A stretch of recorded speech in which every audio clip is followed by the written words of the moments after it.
I'm Zev Elef, Associate Professor of Jewish History at Touro College, and I am so glad to be joined by a friend, Professor Shari Rabin, Assistant Professor at Oberlin College, who wrote a transformative book, Jews on the Frontier. We were writing our dissertations simultaneously, and we had so many of the same historical actors appeared in both of our books. Yours absolutely changed the way that we write and we think about all types of Jews in the 19th century. So thanks so much for joining. Thanks for having me. How does mobility, the concept of mobility, what does that introduce in our understanding of Jews in the early mid 19th century?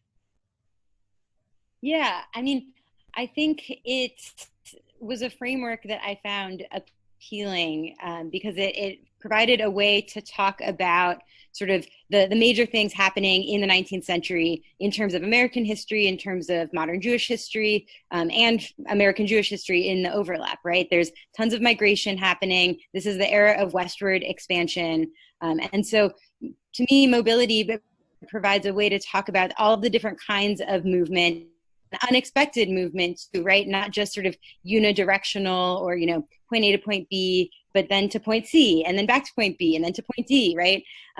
So it allowed me to see sort of the ways in which people were moving and going to new places. And then what I'm especially interested in was this issue of the religious implications, right? How Jews are whole people, and you can't sort of cordon off the religious part from what's going on in their social and economic life as they move. And so much of what you debunked was the rigidity of Jewish religious forms, which is to say that Jews in Paducah, in Savannah, and in so many other places that we don't know much about, it wasn't an orthodoxy, it wasn't a reform. Jews, as they were moving, cultivated something brand new, and they negotiated with their space. Yeah, I think, right, the histories that had come before, a lot of them were very much centered in sort of denominational models, looking at the rise of reform, looking at synagogues. And so part of what mobility sort of encourages you to do as you follow people is to sort of see what their religious lives look like. And what I found is that there's really a much broader array of sort of Jewish religious practices that are happening, right? Just because someone isn't like a member of a synagogue or observing Jewish law to the sort of strictest level doesn't mean that they're not sort of deeply involved in Judaism. And you see really interesting examples of this when you sort of follow Jews to these far-flung places, right? Like you see people in rural Indiana in the 1850s counting women in a minyan, right? So there's this kind of pragmatism that I found sort of emerges as people go to these new places. And so, and that I think is something that is indicative of American Jewish life more broadly. And it's harder to study, right? Because you can't just like go to archive and pull out the records of a synagogue and look through it. Although if you do that, you will find evidence of this, because the synagogues are always complaining about the mobile Jews coming in and out, or the Jews who, want to participate in the congregation but don't want to pay the dues, right? So you see it in those records. But if you limit yourself just to those records, you don't get the same sort of expansive view of sort of how Jews were grappling with how to observe Judaism, how to be Jews in these far-flung places that aren't conducive to it. So what are the type of materials that convey, and I want to introduce this idea of lived religion, which is something that you really brought to the field. Is not to say that top-down doesn't tell a particular type of history, that rabbis and their accounts and their newspaper editorials aren't important, but much of your work is understanding what Judaism and Jewishness was to the rank and file, to everyday Jewish life. So what are the type of materials that do that? Yeah. So one of the sources that I loved using the most was newspapers, because then you can see the back and forth, the dynamic between the sort of leaders and the communities, and in particular these sort of local news sections where like people would write in from Milliken's Bend, Louisiana, to report that they had just had high holiday services for the first time, right? So you get this sort of like proud reporting, right? And so then you can analyze like what they were doing, but then also like what they were doing in reporting about what they were doing, and sort of what did that mean to them to sort of insert themselves into this emerging sort of American Jewish map. So those sources were really helpful. Also, things like diaries. So for instance, I start the book with Edward Rosewater, who's this sort of, in the 1850s, this kind of itinerant Jewish telegraph operator. And one of the most poignant parts of his diaries is that he writes about New Year's 1861. Like it's the secular New Year's. It's January 1st, 1861, right? Which is obviously a very momentous year. It's the year that like hostilities begin in the Civil War. And he describes the sort of advent of the new year using the language of the Book of Life, which is associated with the Jewish New Year. So he's sort of approaching these sort of momentous historical, political events through this Jewish lens. And so even though he's going to camp meetings, he's definitely eating pork. He's also has a Jewish background and is thinking in Jewish terms as he sort of approaches what's around him. So I think the lived religion is important at getting how sort of Jews are adapting and trying to sort of make lives for themselves using Jewish materials in conversation with the resources and the around them and the context in which they're operating.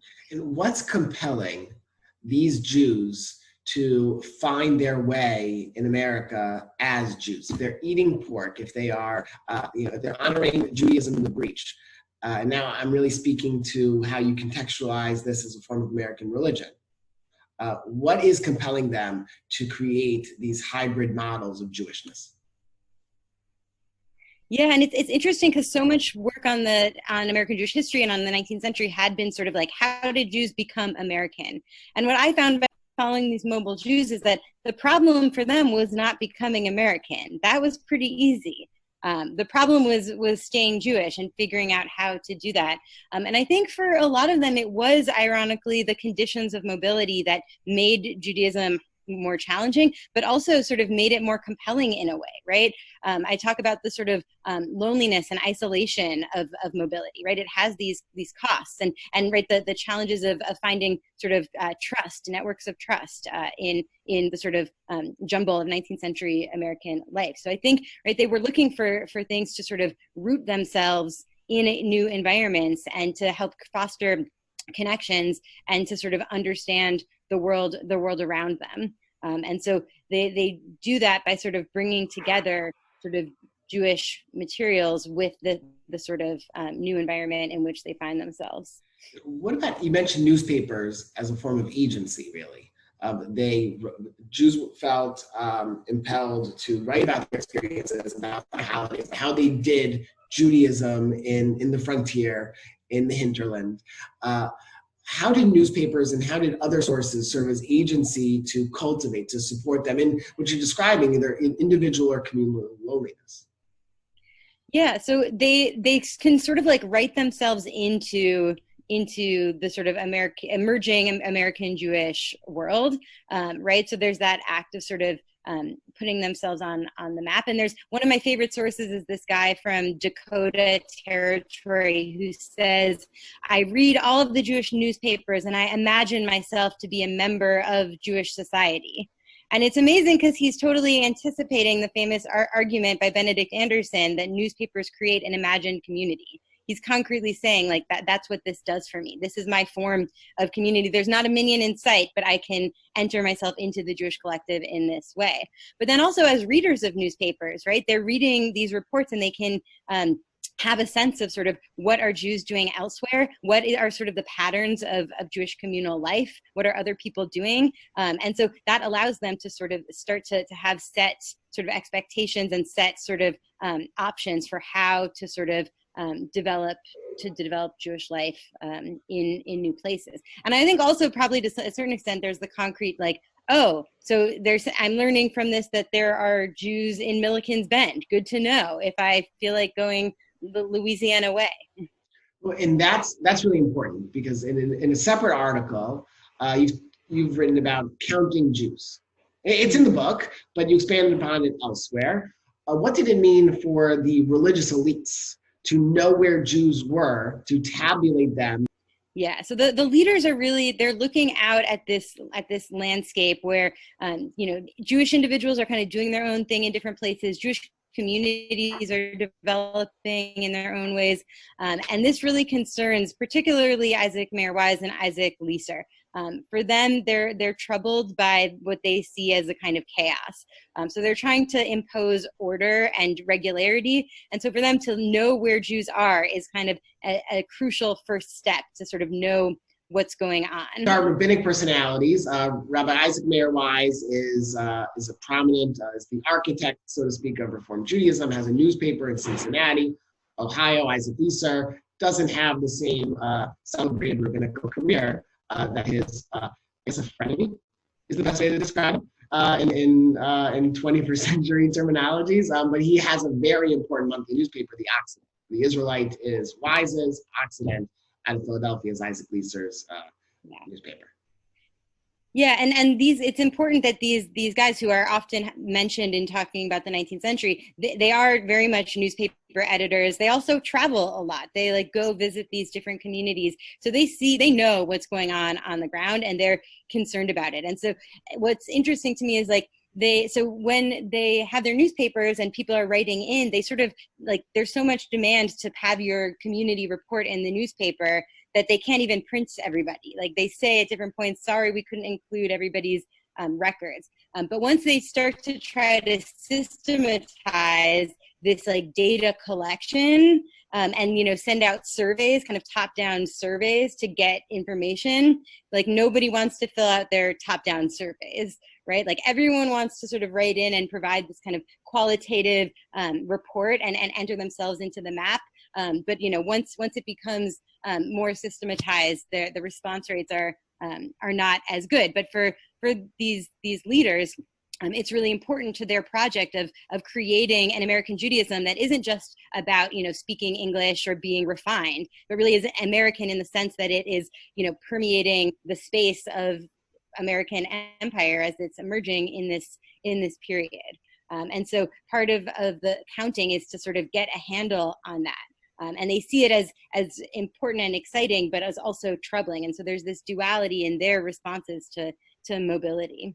Right, and one of your major points is that too is American. The project of developing religious sensibilities and negotiating bottom up and top down, what ought religion look like? And the flexibilities, the nimbleness of that is American. Yeah, absolutely. That this sort of flexibility and fluidity, right? That Jews sort of creating what they understand to be authentic Judaism on the ground, sort of in conversation with traditional Judaism and in conversation with rabbis, but not at all bound by that. That is sort of what the kind of default position of American religion is. And so, right, like that's something that people talk a lot about now as being something sort of radically new and contemporary. But I think, if you're looking for it, you see it all over American Jewish history, and especially in this sort of pre-denominational 19th century context. Thanks for clicking and learning. And here are some links to related videos. And subscribe. Don't miss out to making meaning of the past in the present for the future.